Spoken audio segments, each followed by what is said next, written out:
Entonces, ¿por qué GRUAS? No es un acrónimo, GRUAS es anecdótico. En esos años, a mediados de los 90, se hablaba mucho sobre la necesidad de darle un segundo aire, un segundo respiro al sistema de áreas protegidas del país, que parecía estarse estancando. ¿Por qué? Porque durante los 70s fue la época de oro, la época floreciente del sistema de áreas protegidas nuestras, y todavía la mitad de los 80s, básicamente porque hubo mucho interés en Costa Rica como país para invertir recursos de la cooperación internacional. Hubo una generación de personas que se formaron bajo la escuela de Kenton Miller, con énfasis sobre todo en aspectos, digamos, de conservación in situ. Y entonces la historia del sistema de áreas protegidas nuestro es bastante reciente, a diferencia de algunos países de acá que vienen desde el siglo XIX. Si bien es cierto, en Costa Rica hubo algunas áreas concretas que se crearon desde el siglo XIX también, con fines muy particulares. El esfuerzo sistemático ya más en serio se da a raíz de los años 40, 50, se empieza, y sobre todo en los 60s. A finales de los 60, en el 69, surge la ley forestal, y con ese instrumento jurídico se formaliza la voluntad del Estado de empezar a crear un marco para el establecimiento sistemático de áreas para conservación. Todavía pensando mucho en términos del recurso forestal, en términos del agua, en términos de cosas muy puntuales, no como ahora que hablamos de servicios ecosistémicos, ¿verdad? Pero desde entonces. Entonces, en los años 90 había como un desgaste, ya no había plata, la cuestión se estaba quedando varada, como decimos acá, y se reúnen con el ministro de Ramón, y le dicen: señor ministro, necesitamos que las áreas protegidas salgan del barrial en el que estaban como una vaca atollada en el fango, ¿verdad? Entonces él les dijo: bueno, denme una grúa para sacar a las áreas protegidas del barro. Esa grúa es ese ejercicio que hizo Randall García con un equipo de profesionales muy buenos. Fue una experiencia muy interesante. Hubo por lo menos otros 2 ejercicios posteriores, hay que reconocerlos también. Uno de ellos lo hizo George Powell, con fines académicos, y otro lo hizo Arturo Sánchez Azofeifa, es un tico que radica en Canadá, de la Universidad de Alberta. Entonces este es el 4º ejercicio que se hace en esta línea que conozca yo, formalmente, por lo menos publicado, y actualiza de alguna manera el ejercicio de los años 90. Para formar este equipo de gente se reunieron personas de organizaciones ambientalistas no gubernamentales, como TNC, pueden ver acá, CI, un proyecto con cooperación europea, estaba el FONAFIFO, que es el ente gubernamental encargado del programa de pago por servicios ambientales en el país, el INVIO, y por supuesto el Estado a través del SINAC. Entonces, este equipo de personas buscó la plata. Al final, toda la experiencia, que duró desde el año 2005 hasta el año 2010, más o menos 5 años, se publicaron 5 volúmenes, hay una base de datos en SIG y algunas bases de datos relacionales. Involucró un montón de gente, un montón de personas consultadas. Se contrató un equipo de dos profesionales en geografía y en análisis SIG. Se constituyó un equipo técnico de apoyo para los tomadores de decisión, los que definían las pautas del proceso del proyecto. Trabajó, a diferencia del GRUAS 1, en 3 ámbitos ecológicos: el terrestre, que ya estaba considerado hacía 10 años atrás, el de aguas continentales, que es nuevo acá, y el marino costero, que también es nuevo. No se pudo meter la variable de cambio climático, estaban en los TDR originales, pero la plata no alcanzó. En esos 5 años se recaudó y se invirtió alrededor de $250,000, con resultados que todavía estamos valorando y analizando para ver hasta dónde vamos, qué se ha implementado, qué falta, qué hay que corregir. Ya estamos hablando de un GRUAS 3 porque nos encontramos ante la necesidad de revisar cosas que vamos a ver ahora, del marco conceptual con el cual se fijaron las metas, para poder pensar en términos de cambio climático. Entonces, es una experiencia, digamos, en revisión, en implementación y ya casi que en readecuación. Con esa introducción o ese preámbulo, entremos a ver un poco qué fue el trabajo que se hizo. Tuvimos que basarnos en una metodología un poco empírica, porque todavía no se había formalizado en el marco del Convenio de Diversidad Biológica un esquema metodológico para hacerlo de manera estándar a nivel global, un análisis de vacíos. Habían, por supuesto, publicaciones Las de Scott son viejísimas, famosísimas, y de ahí para acá un montón más. TNC tenía un borrador, pero no era más que un borrador. Entonces mucho de lo que hicimos fue empírico, fue prueba y error, valorando lo que sabíamos y sobre todo sujetos a limitaciones enormes de disponibilidad de información que vamos un poco a ver ahora en el camino, que es siempre una de las cosas que uno cuando propone un proyecto no lo considera lo suficientemente al detalle, y después esos supuestos le meten a uno un montón de zancadillas en el camino. Entonces, básicamente partimos de algunas definiciones convencionales para poder trabajar. La primera de ellas fue definir para Costa Rica, para este ejercicio, qué vamos a entender por un vacío de conservación, un gap, una brecha. Y así hablamos de que eran las áreas que se consideraba que tienen una importancia, una relevancia nacional para la conservación de la diversidad biológica en cualquier tipo de ambiente, sea de agua dulce, sea terrestre, sea marino costero, pero que no están adecuadamente protegidos, o sea, la conservación no es efectiva. Y ese es el punto clave. Entonces, por eso es que algunas de las áreas protegidas que estaban decretadas y que existen desde hace muchos años como áreas protegidas, se consideraron que no eran lo suficientemente robustas como para considerar que se aseguraba la protección. Es decir, áreas protegidas más o menos equivalentes a las categorías 4 a 6 de la UICN se contemplaron como no protección. O una protección, digámoslo así, suave, light, relativa. Son solamente las categorías 1 a 3 de la UICN o sus equivalentes en el país fueron contempladas como que estaban adecuadamente protegidas, lo cual, lo digo con toda honestidad, no es cierto. Es un supuesto metodológico, hay que partir de algo. Uno va al campo y se encuentra con que hay parques que no están adecuadamente protegidos, otros sí. Algunas categorías pueden no ser parque y están mejor protegidas que algunos parques también. Es variable, depende del contexto que señalaba Carlos, un poco la historia alrededor de esas áreas que fueron establecidas con condiciones muy particulares. Esto es un poco la síntesis de lo que voy a presentarles ahora. Entonces casi que estoy empezando por el final, pero es una manera de tirar la información y después irla bajando. Donde se ve cómo se trabajó, les decía que en 3 ámbitos, el terrestre, de aguas continentales y marino costero, se definieron siguiendo un poco las líneas de la filosofía de TNC, de objetos de conservación o grandes elementos que pueden ser desde de grano grueso hasta grano fino, ¿verdad?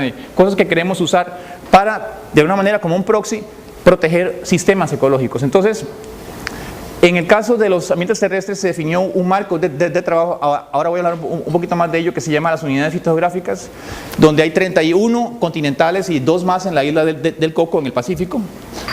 En el caso de las aguas continentales se trabajó con sistemas ecológicos usando como marco, digamos, para el muestreo, las unidades ecológicas del drenaje, del país, que son 13, dentro de las ecorregiones que se habían recientemente definido con participación de un equipo de gente de la región, incluida Pía aquí presente, y se trabajó también para los sistemas, digamos, en movimiento, lóticos, siempre con tipos de ambientes. Básicamente, como no hay un nivel de información suficientemente detallado de todo lo que hay en todos los sistemas de agua dulce del país, se usó como proxy la heterogeneidad del ambiente en el cual se supone que está esta diversidad, o sea, la elevación, el sustrato geológico, la temperatura, la pendiente, etcétera, etcétera, etcétera. Se usó también la capa de información de especies endémicas de peces, fue la única capa que se pudo usar a nivel de grano fino, o sea, de especies, porque todo lo demás que se valoró era información de la que disponíamos con, digamos, distribución potencial basada en criterio experto. No nos servían mucho, no habían vouchers, no habían coordenadas para todo el país. Por supuesto, para algún sector sí, pero no para todo el país. Por ejemplo, en la selva todo está mapeado casi que por pulgada cuadrada, pero no a nivel de todo el país. Entonces, de nada me sirve eso a mí cuando estoy haciendo una política nacional, o me sirve pero no como yo quisiera. Entonces, la única capa que teníamos suficientemente cubierta con especies endémicas era la de peces, y se trabajó con eso. En el caso marino, igual que en la parte de agua dulce, el nivel de información es todavía menor, sobre todo en la parte oceánica, no sabemos casi nada. Lo poco que se sabe lo han generado los alemanes o la gente de la NOAA, y está por otro lado.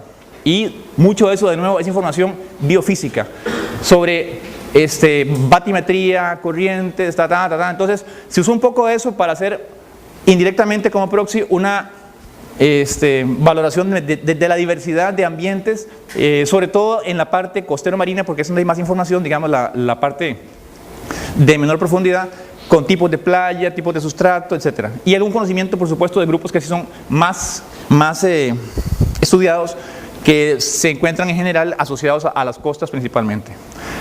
Las metas que se establecieron para cada uno de los ámbitos, por ejemplo, en la parte terrestre fue al menos 10 bloques de 1000 hectáreas cada uno como mínimo.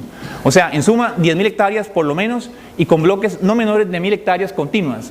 Esto viene de un mini taller en donde se discutió el tema de cuál puede ser la unidad de paisaje mínimo para hablar de metas de conservación terrestre, y se acordó que para el sistema tropical en el que estamos es una aproximación a la unidad mínima para capturar la diversidad forestal. O sea, en bloques de 10.000 hectáreas con no menos de 1000 hectáreas continuas, más o menos se captura el grueso, la mayor parte de la diversidad forestal de nuestros bosques tropicales. Entonces, menos que eso era insuficiente, más que eso obviamente era deseable, pero no siempre se pudo asegurar, como vamos a ver ahorita. También se ha hablado de que en el caso de las unidades de paisaje o de los ecosistemas terrestres más raros, se tenía que aumentar un poco, digamos, la representación, y se fijaron umbrales del 10 al 30%, y en algunos casos muy calificados, que son muy escasos, el 100% de los sistemas, como pasa por ejemplo con el caso del páramo subalpino. Acá la cantidad de hectáreas totales, digamos, que suma el portafolio que se identificó es 283.000 hectáreas y un poquito más, que es alrededor del 5% del territorio continental del país. Esta cantidad de hectáreas, como veremos más adelante, es lo que salió del análisis estrictamente de contrastar cuánto llena las metas, o podría llenar las metas de conservación que acabamos de precisar, y cuánto está ya en el sistema y cuánto queda.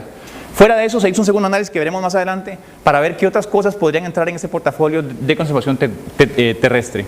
En el tema de agua dulce, se definió, como dijimos, eran proxies a partir de la heterogeneidad, digamos, espacial. Entonces, básicamente, un tipo de cada uno de los tipos de cuerpos de agua, un ejemplo, por lo menos para cada una de las unidades ecológicas de drenaje de las 13, en la que estuviera presente. Al final, eso nos dio una matriz de la que salieron 44 cuerpos de agua priorizados, que están en un volumen específicamente sobre el tema de aguas continentales. Toda esa información está publicada en 5 volúmenes que les decía, uno para la parte terrestre, otro para la parte marina, otro para la parte de aguas continentales, y 2 para el tema de los planes de implementación.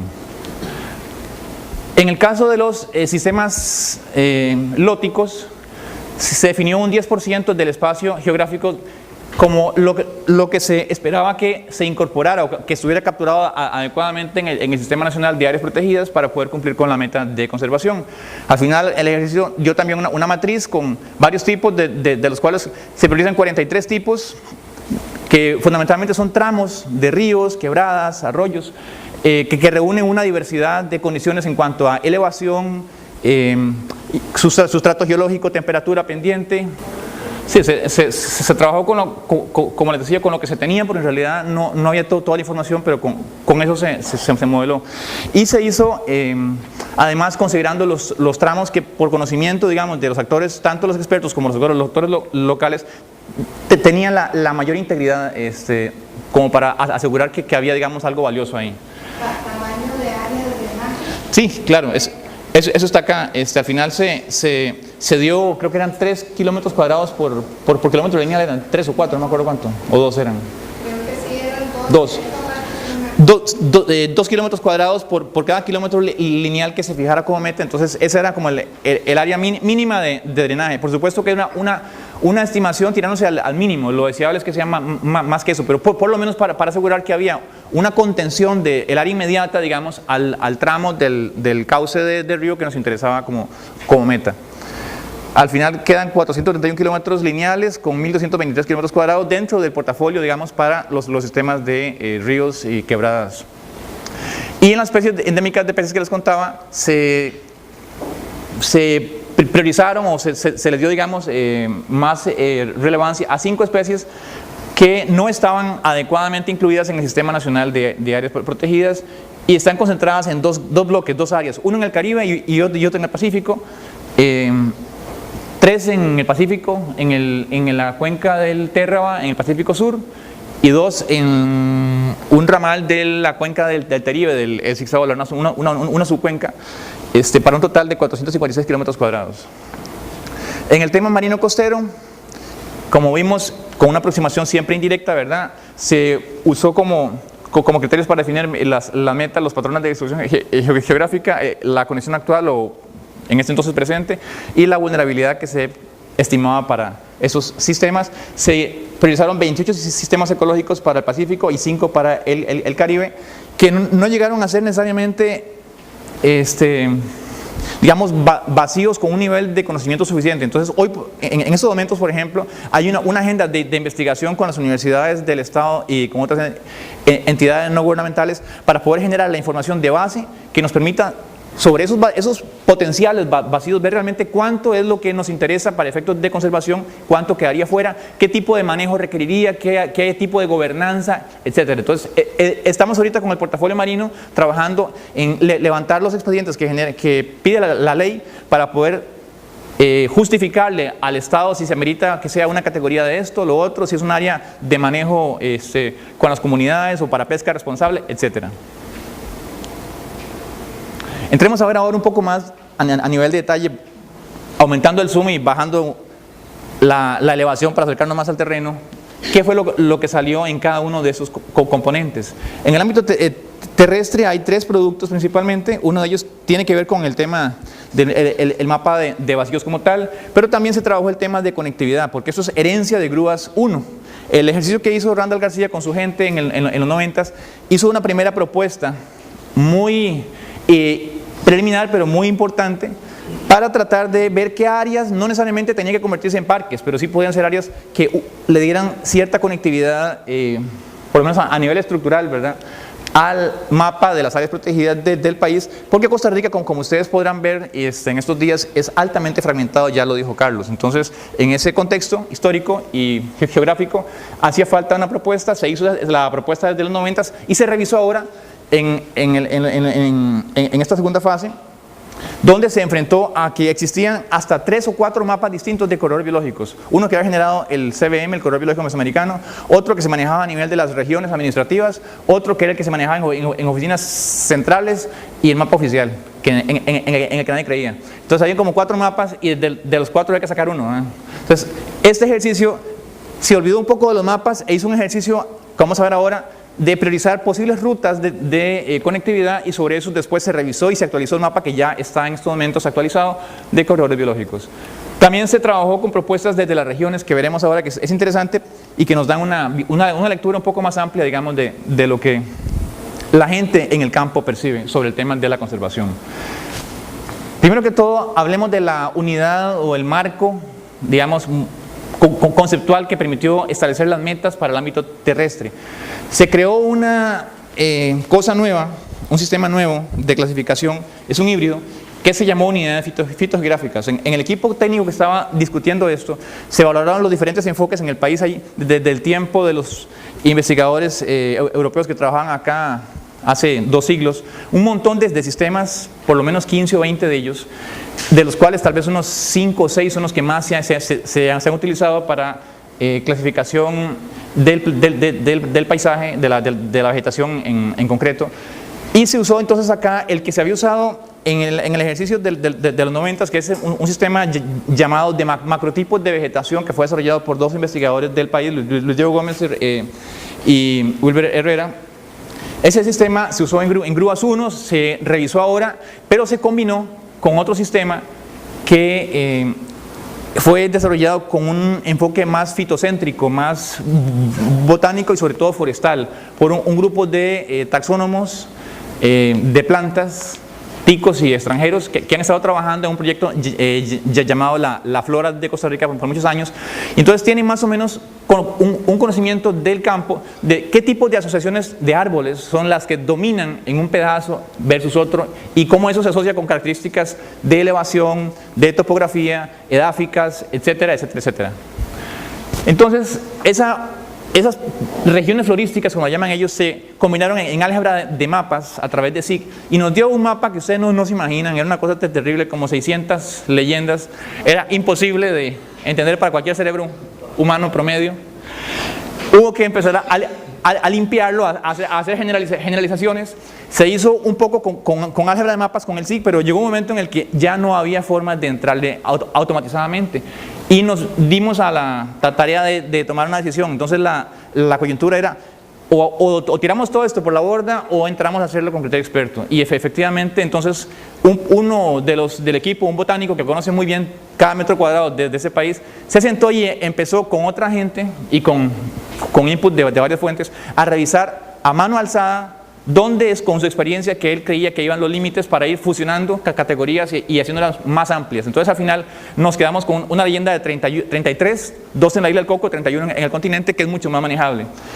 Limitaciones de esto, muy interesante, basado en un conocimiento de años y en bases de datos de colectas, pero no necesariamente con un algoritmo. Como no tiene un algoritmo climatizable, no nos sirve para modelar cambio climático. Entonces nos pegamos con pared. Eso nos lleva a que ahora tenemos que revisar todo eso para poder hacer la versión 3 climatizada del análisis de vacíos. Ese es el mapa que salió ya después de la limpieza, porque hubo, como les digo, varios que eran de terror.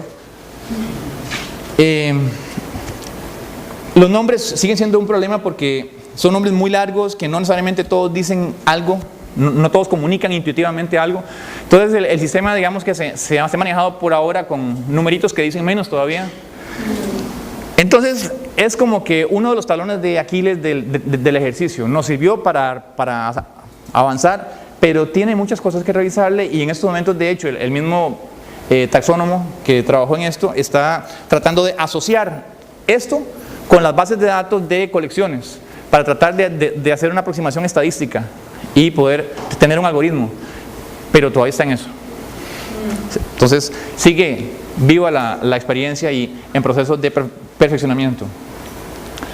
También salió un mapa de vacíos de la parte, digamos, de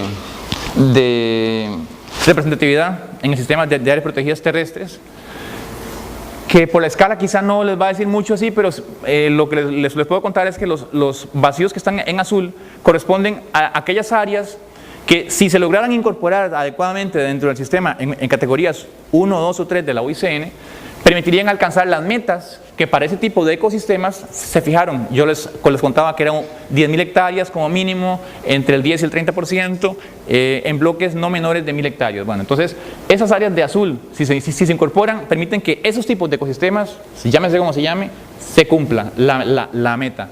Las que están en rojo contribuyen, aportan a acercarse a la meta, pero no existe suficiente cobertura en bloques de 1.000 hectáreas, inclusive de 500 hectáreas compactos, para entre todos llenar la meta. Entonces son ecosistemas que están altamente, no solo fragmentados, sino además reducidos. O sea, hay una pérdida histórica importante de la cobertura natural original en ese tipo de ecosistemas y se podría acercar a la meta, pero no se alcanza el 100%. Para llegar al 100% haría falta ejercicios de restauración en áreas que ya están denudadas. O sea, volver al ecosistema a partir de lo que hoy hay, que no es el ecosistema original, con un costo muy alto.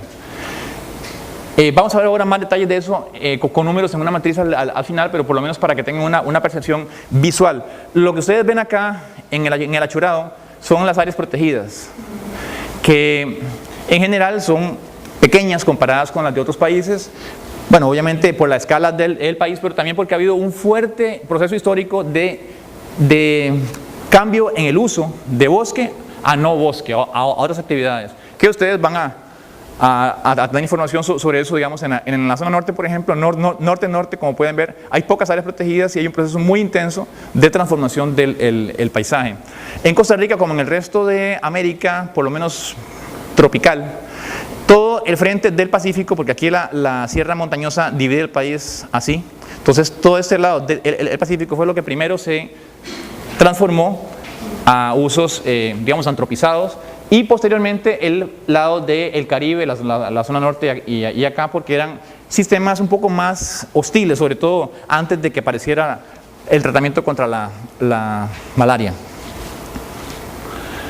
Sigamos un poquito entonces, vamos a ver ahora que en el caso de este tipo de ejercicio para la parte terrestre, al final, como les decía, hay 283.000 hectáreas, pero vamos a ver ahora que eso se matiza con otra información adicional que viene de cómo lo perciben los actores que se consultaron en las regiones, que tienen una lectura un poquito distinta. Ese es el mapa que resultó del ejercicio de la identificación de rutas y la priorización de las rutas de conectividad. En una capsulita muy rápido, ¿cómo se hizo eso? Bueno, se usó como criterios básicamente para construir un mapa de costos, un mapa de fricción, o sea, de dificultad de movimiento, modelando un organismo hipotético, virtual, con software.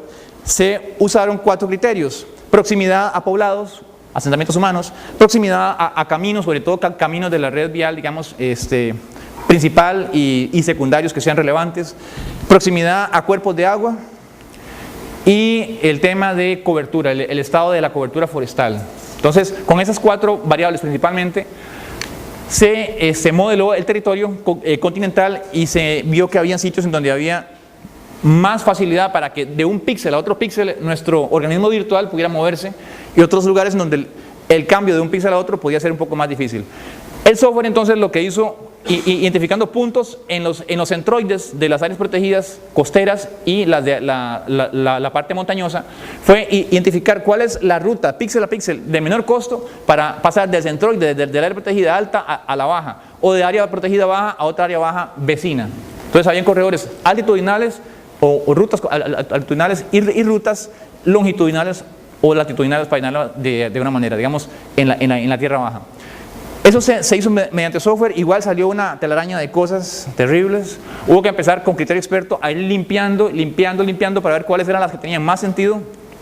Y quedó al final un portafolio de 128 rutas que se priorizaron en altas, las anaranjadas oscuro, medias las intermedias y bajas las amarillo clarito como esta, donde básicamente se le asignó un punto a las áreas, perdón, a las rutas que cruzaban o conectaban vacíos de conservación de los que fueron identificados en el otro ejercicio, de los terrestres, y otro punto a las que de alguna manera tenían un comité de gestión local, gente que ya estaba trabajando ahí. Entonces, si había gente, era un punto a favor; si no había, no había punto. Si conectaban uno o más vacíos de conservación, era un punto; si no conectaban nada, no había puntos. Entonces, 2 puntos, prioridad alta; 1 punto, prioridad media; 0 puntos, prioridad baja. Sencillo. En este caso, entonces, de las 128 rutas, hubo que sentarse después con el equipo de gente que trabaja en el tema de corredores biológicos. En el país hay un programa nacional de corredores biológicos que es herencia del proyecto de consolidación del CBM, del corredor biológico mesoamericano. Este programa tiene una estructura piramidal donde hay una junta directiva nacional, hay una red nacional de todos los sectores y hay consejos locales en cada corredor, y hay estructuras regionales también de coordinación. Entonces es bastante complejo.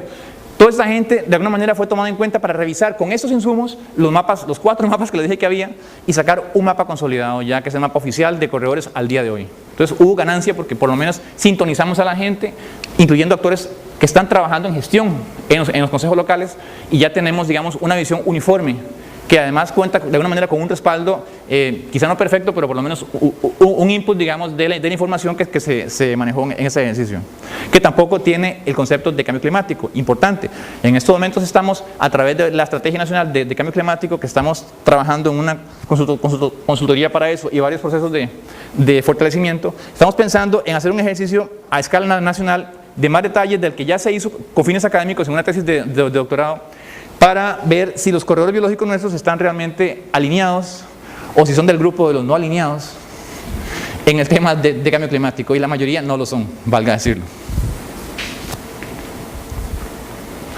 Ahora, en cuanto a las propuestas regionales que les comentaba que surgieron cuando se agarró todo este paquete de cosas, el mapa de rutas de conectividad, el mapa de vacíos, y se fue felizmente área por área a las regiones a consultarlo, nos encontramos con que los actores locales tienen una lectura distinta, bastante distinta y más amplia, y lo que ustedes pueden ver en color verde, que complementa los vacíos que vimos antes en rojo y en azul para la parte terrestre, son lo que los que trabajan en las áreas de conservación, gente de la institución y gente de afuera, sociedad civil, identifican como sitios importantes, ya sea porque ahí nace el agua desde su comunidad o porque sienten que ahí hay un sistema ecológico particular que no está capturado adecuadamente en el ejercicio que se hizo con SIC, lo que sea. Entonces, el portafolio al final es bastante más grande. De las 283.000 hectáreas pasamos a 700 y el resto 1.000, se duplicó y más, y es todavía más difícil de manejar.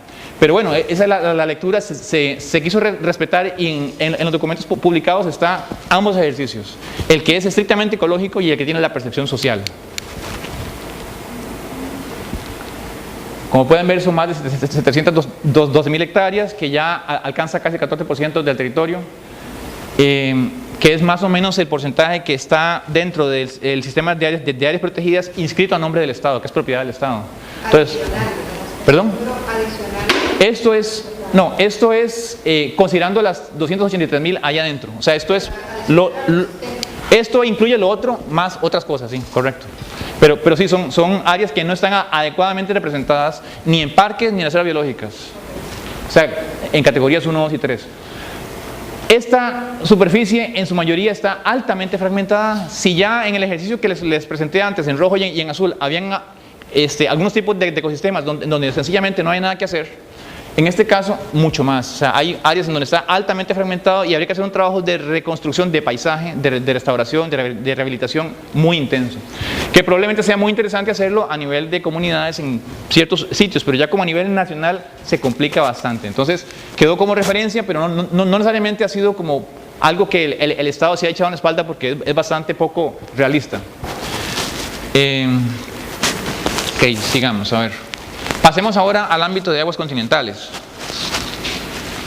Aquí también hay tres productos principales: el mapa de vacíos para los sistemas lénticos, el mapa para los sistemas lóticos, y lo de las especies endémicas de peces que le comentaba, que hay dos sitios. Entonces, ese es el marco que se usó, que es el de las unidades ecológicas de drenaje. Cualquier pregunta de fondo, con Pía, por favor. Es un esquema realmente muy interesante porque, por lo poquito que yo sé, sin ser conocedor en realidad del tema, tiene muchas bondades. Entiendo que inclusive lo estamos usando ahora para un ejercicio nuevo, donde se ha visto que es un marco de planificación para agua dulce que combina muchas cosas, porque combina los aspectos de biodiversidad. Las regiones ícticas, por ejemplo, corresponden a esto. Las ecorregiones están aglutinando varios de las unidades, y como está basada de alguna manera en las cuencas, entonces mucho también de lo que pasa en la parte terrestre, no solamente en aguas continentales, es capturado ahí, es colectado literalmente en las partes bajas de las cuencas. Entonces la lectura de las unidades ecológicas de drenaje nos dice mucho de lo que pasa en el territorio en general, aguas arriba.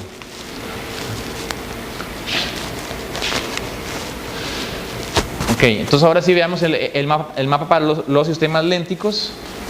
Cada puntito que ustedes ven ahí, los puntos oscuros, estos, son la ubicación geográfica aproximada de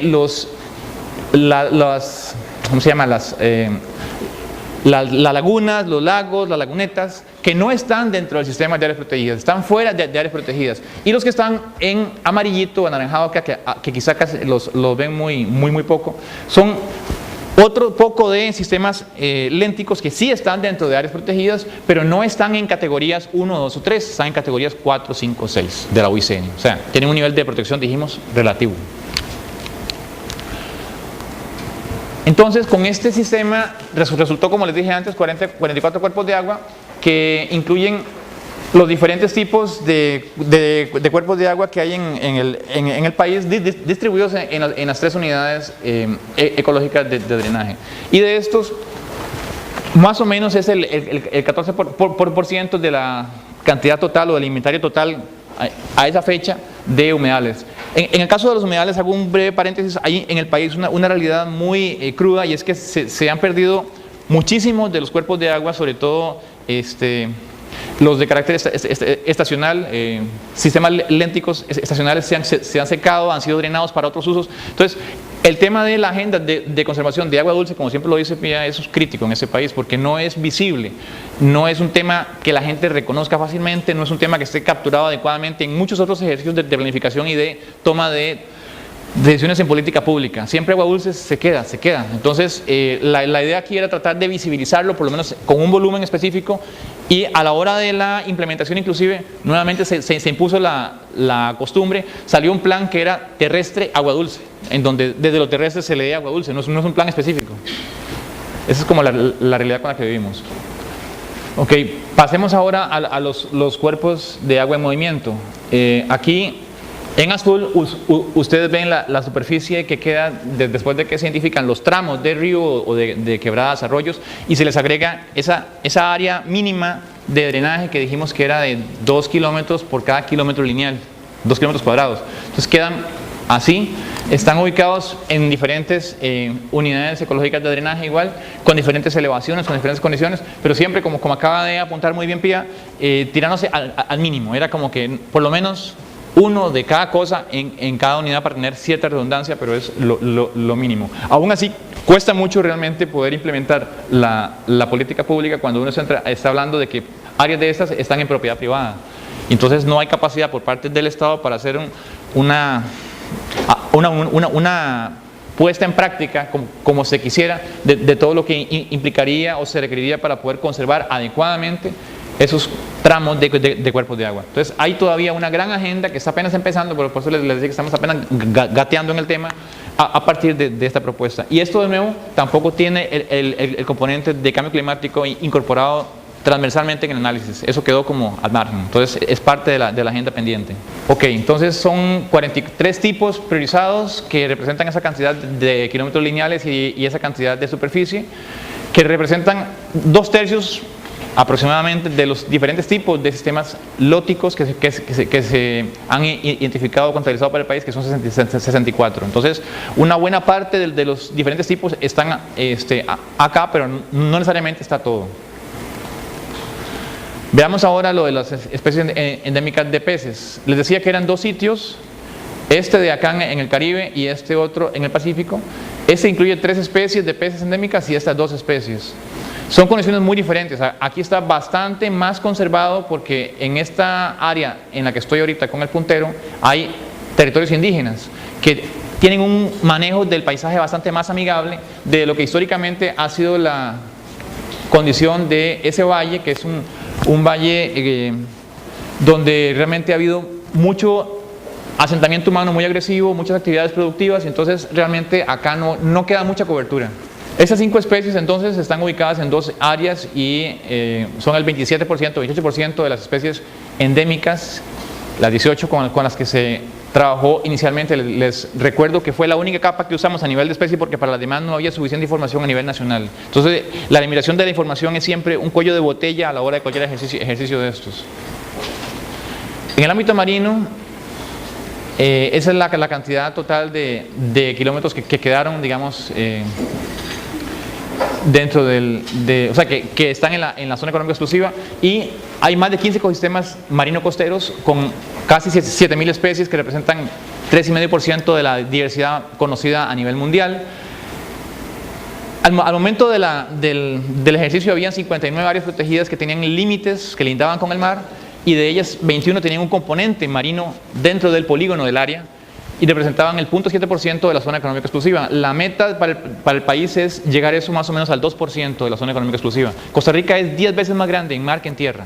Entonces para nosotros es un esfuerzo monumental la inversión de crear y darle manejo a áreas marinas, sobre todo oceánicas. No tenemos una experiencia, nuestra historia ha sido de espaldas al mar, con una cultura muy del centro del país. Entonces es un gran desafío, pero estamos tratando de ver cómo abrazamos estas metas al tenor de lo que la comunidad global está valorando como importante. Sabemos que hay una situación muy muy grave de los océanos, entonces queremos hacer nuestra contribución desde el país también. Ese ejercicio entonces identificó 47 objetos de conservación priorizados para el Pacífico y 29 para el caso del Caribe, con 28 vacíos y 5 vacíos asociados a esos objetos. Objetos en este caso pueden ser, por ejemplo, fondos arenosos, cetáceos, tiburones, lechos de roca, etc. O sea, son diferentes cosas que nos permiten directa o indirectamente estimar que hay diversidad biológica relevante en esos sistemas. Por supuesto que están los arrecifes, están los pastos de fanerógamas marinas, etc. Como pueden ver acá, se trabajó con ecosistemas, con procesos oceanográficos, con tipos de fondo y en algunos casos con información sobre especies cuando se tenía a disposición. Se trabajó también segmentando la parte digamos, de mar y océano en 3 zonas: la marino-costera, que es hasta 30 metros de profundidad; la nerítica, desde 30 a 200, que se recogen acá. En amarillo están los sitios, digamos, importantes o priorizados, y los polígonos acá en rojo son las áreas protegidas marinas que estaban en ese momento. Entonces, estos son los que se identificó como que tenían elementos importantes, valiosos para ser considerados dentro del portafolio marino en la parte de 0 a 200 metros, en la plataforma continental. Y en la parte oceánica, es decir, por encima de los 200 metros de profundidad, se reconocieron algunos sitios. Estos 2, por ejemplo, tienen que ver con un fenómeno en movimiento, que es un domo térmico importante por sus urgencias, que tienen una altísima productividad, son muy importantes en términos de pesquerías. También algunos montes submarinos, y la misma isla de El Coco, que es Parque Nacional y es Patrimonio Mundial, que tenía un pedacito por ahí que no estaba adecuadamente incluido dentro del polígono. Entonces, con este portafolio de la parte menos profunda y de la parte oceánica, se complementa todo el ejercicio, digamos, de las áreas priorizadas para el capítulo marino costero. Entonces sale el mapa para los sitios críticos, sale el mapa de los vacíos como tales. Esos son los sitios, digamos, ya priorizados para el portafolio marino. Son sitios de interés o de importancia. De todos esos, que son 34, 35, se priorizaron 12. En esos 12 que se priorizaron se hizo una inversión también con un calendario donde se está trabajando más o menos en 4 o 5 por año para irlos cubriendo, los primeros 12, y después vendrá el resto a ver cómo le entramos, porque cada cosa de esas significa plata que hay que invertir en estudios básicos para levantamiento de qué se sabe, qué no se sabe, bases de datos, cartografía digital, etc. Entonces, estamos en esa fase con sitios, digamos, o con grupos de elementos de esos que están ubicados en estos momentos en unos 5 sitios más o menos a nivel del país. Aquí se ve el contraste entre las áreas de importancia, que era la mancha amarilla, digamos, de cada polígono, y lo que es en verde, que es el vacío como tal. Es el área, digamos, que queda descubierta fuera de las áreas protegidas existentes. Entonces, por ejemplo, en este caso, lo amarillo es parte del sitio junto con lo verde, pero lo verde es lo que no está en estos momentos declarado como área protegida. Es el faltante. Finalmente se hizo un ejercicio para integrar los 3 ámbitos, y eso fue muy valioso, muy interesante, porque es la primera vez que en el país se hacía este tipo de ejercicio. Entonces, este mapa nos da toda la panorámica completa de conectividad, el portafolio de vacíos de conservación terrestre, marino costero y de aguas continentales, de alguna manera integrado. Cada punto, cada raya, como decía Carlos, tiene un significado aquí también. Y eso pueden verlo en los estudios que están disponibles en línea. Y que en todo caso, si les interesa, se los puedo dejar ahora también con María, como gusten. ¿Para qué se ha usado todo esto? La idea, cuando empezamos este proyecto, del cual Randall formó parte, también, como les dije, él fue el que estuvo en la primera parte, y por supuesto que tenía que estar obligadamente dentro de las cabezas que discutieran este tipo de cosas cuando lo retomamos. La idea desde el inicio fue trascender un poco el impacto, que fue importante pero que fue modesto, del primer ejercicio, en el sentido de que se convirtiera en un instrumento realmente para toma de decisiones, para política pública, para planificación, para asignación de recursos. Ya Grúas 1 había servido, sin que se lo propusieran necesariamente, había servido como referente para que el programa de pago por servicios ambientales, que le asigna dinero a propietarios privados para que conserven bosque con contratos temporales en áreas priorizadas por el país, Grúas 1 ya había servido para que las áreas que se identificaron como áreas de conectividad, como corredores, fueran las que recibieran prioritariamente esa atención y ese recurso del Estado para conservar bosque. Ese precedente se fortaleció ahora, porque ahora FONAFIBO estaba dentro del esquema de planificación y de seguimiento del proyecto. Inclusive financió parte de los costos. Entonces el FONAFIFO se comprometió a que los resultados de Grúas 2 iban a ser usados, y así es. Los decretos que salen año a año, que ahora les voy a dar algunos datos para asignar el pago por servicios ambientales, se basan, entre otros criterios, en esta información que salió para la parte terrestre de Grúas 2. Entonces eso es un valor agregado. Se quiso también que hubiera una estructura de implementación. Entonces se le asignó, digamos, al programa de corredores biológicos, la parte terrestre, a un programa marino que está todavía en consolidación en el SINAC, la parte marino costera, y lo de agua dulce es lo que está quedando un poquito suelto, porque como no hay un programa de agua dulce, entonces está medio de un lado y medio del otro, y hay que fortalecerlo, esa es la verdad. Cosas que han salido entonces de este ejercicio. Bueno, ha servido de base para realizar el mapa de corredores biológicos que les decía, que ya se actualizó. Se ha usado para consolidar el sistema de alguna manera a través de propuestas de cooperación internacional. Ha sido la base para planificación y para, por ejemplo, incidir en ciertos planes reguladores a nivel de los municipios. Se ha integrado esa información, no en todos, pero sí en varios de ellos, hay que seguir en eso. Ha servido para la formulación también de la Estrategia Nacional de Manejo de Recursos Marino-Costeros con su portafolio de áreas priorizadas. Ha servido para un proyecto muy interesante que retoma el marco conceptual de la evaluación de los ecosistemas del milenio y algunas otras ideas por ahí, y que está tratando de proponer una manera distinta de leer el paisaje, de leer el territorio y de hacer gestión en forma más integral, desde el concepto, digamos, de los ecosistemas y no solamente de el área administrativa, y pensando siempre en servicios ecosistémicos. También ha servido para algunos programas o iniciativas de gobierno, como en su momento con el gobierno pasado fue Paz con la Naturaleza. Ha servido para formular 2 canjes de deuda entre Costa Rica y Estados Unidos, que están en estos momentos impulsando muchos de los recursos para poder implementar acciones de conservación y de consolidación, tanto de esto como de otras cosas relacionadas con lo que el SINAC hace. Y les decía que ha sido la base para poder asignar ya formalmente, o seguir asignando, los recursos del pago por servicios ambientales, que incluye algo que vamos a ver ahora a nivel de numeritos, de cuánto se ha invertido desde que salió este ejercicio.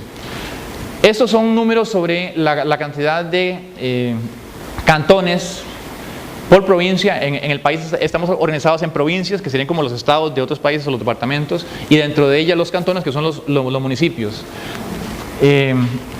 En cada provincia de las 7 que hay en el país, que están acá,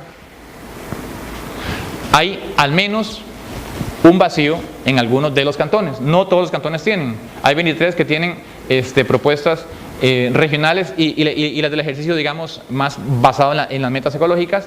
Hay 28 cantones que del todo no tienen de los vacíos ni de las propuestas regionales, pero en cada provincia hay. Entonces eso significa que hay que trabajar con muchos municipios, con muchos gobiernos locales, con muchos actores.